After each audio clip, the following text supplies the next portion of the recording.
Hi. In this video we will show you how to customize Contra tabs and tailoring your workspace by displaying only the relevant tabs and organizing them to suit your workflow. To show or hide tabs in contracts, open System Settings and navigate to the Tabs configuration under Contracts and Documents section. You can edit or delete any existing configuration from this page. To create a new configuration, click the Configure Tabs link at the top. Select the relevant type or subtype for this configuration. On the right, you'll find a list of all available tabs. The eye icon indicates that the tab is visible on the contract page. To hide it, simply click the eye icon to disable it. You can repeat this action for any tabs you wish to show or hide. Changes are applied immediately, ensuring a workspace that matches your type and workflow. You can also reorder tabs to match your preferred workflow.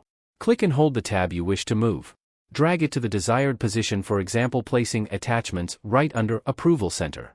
Release the tab, and the system will automatically save your changes. If you need to revert to the original tab arrangement, click the Reset Order button. These updates will be applied to all contract pages with the selected tab configuration.